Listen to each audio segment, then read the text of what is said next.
নেই দিদিমণি, বৃষ্টির জল অঝরে পড়ছে ঘরে, দিশেহারা কচি কাচারা। এমন দৃশ্য ক্যামেরায় ধরা পড়ল ব্রহ্মকুণ্ড চা বাগান অঙ্গনওয়াড়ি সেন্টারে।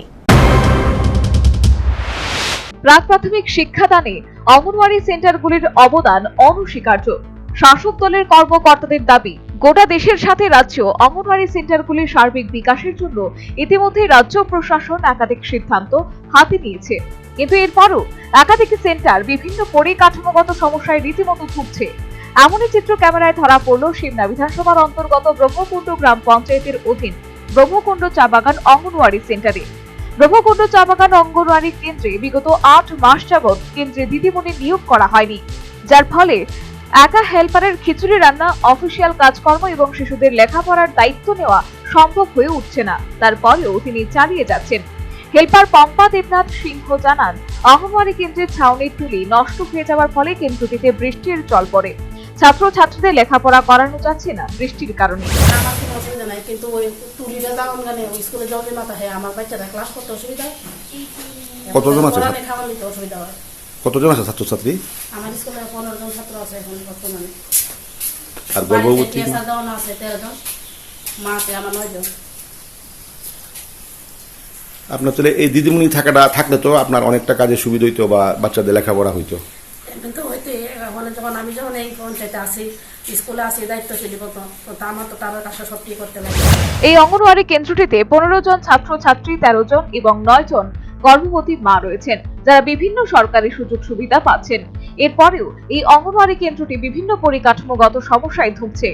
অভিযোগ সংশ্লিষ্ট দপ্তরকে জানানো হয়েছে, তবে কোনো উদ্যোগ এখনো পর্যন্ত নেওয়া হয়নি। এই বিষয়ে চা বাগান শ্রমিকরা বলেন, এই ওয়ার্ডে যোগ্য মহিলা প্রার্থীরা রয়েছে, দপ্তর ইচ্ছে করলে অতি সত্বর নিয়োগ দিতে পারে। অন্যদিকে নিউজ ভ্যানগার্ডের সংবাদ প্রতিনিধির প্রশ্ন শুনে যেন হিতাহিত জ্ঞান ফিরে পেলেন ব্রহ্মকুণ্ড গ্রাম পঞ্চায়েতের সচিব কাজল সূত্রধর এবং বললেন, পঞ্চায়েত তরফ থেকে অঙ্গনওয়াড়ি কেন্দ্রের ছাউনি ঠিক করে দেওয়া হবে, তবে দিদিমণি নিয়োগের বিষয়টা সম্পূর্ণ নির্ভর করছে দপ্তরের উপর। ব্রহ্মকুণ্ড চা বাগান অঙ্গনওয়াড়ি কেন্দ্রে দীর্ঘদিন ধরে ওয়ার্কার নেই, পঞ্চায়েত দিদিমণি নেই জানে এবং দপ্তরকে বহুত আগে জানানো হয়েছে এবং দপ্তর এই ব্যাপারে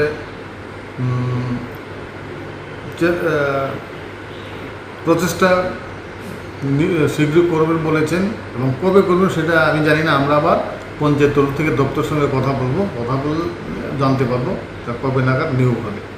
তাছাড়া আরেকটি ব্যাপার যেটা যে ঘরের তুলি নেই, ঝড়ে উড়ে গেছে, জল পড়ছে। আমরা এটা 2-4 দিনের ভিতরে ওই ব্যবস্থাটা করে দেবো, কারণ জল পড়লে তো বাচ্চারা পড়াশোনা করতে পারবে না। আমরা পঞ্চায়েত তরফ থেকে খুব শীঘ্রই তুলি লাগানোর ব্যবস্থা করে দেবো। তবে স্থানীয় বাসিন্দাদের প্রশ্ন, সংশ্লিষ্ট অঙ্গনওয়াড়ি সেন্টারটির এহেন অবস্থা, তাহলে ব্রহ্মকুণ্ড গ্রাম পঞ্চায়েতের প্রধান ও উপপ্রধান সহ পঞ্চায়েত মেম্বাররা কি করছেন? দিনের পর দিন বৃষ্টির জল পড়ে নষ্ট হচ্ছে অঙ্গনওয়াড়ি সেন্টারটি, আর অন্যদিকে কচি কাচারা কষ্ট পোহাতে হচ্ছে। পঞ্চায়েতের নির্বাচিত প্রতিনিধিদের এই বিষয়টি কি নজরে পড়লো না, নাকি নিজেদের দায়িত্ব জ্ঞান সম্পর্কে ওয়াকিবহাল নন সংশ্লিষ্টরা? এরা কি জানেন এতে করে রাজ্য সরকারের উন্নয়ন যজ্ঞে ছেদ পড়ছে? Bureau report, news vanguard.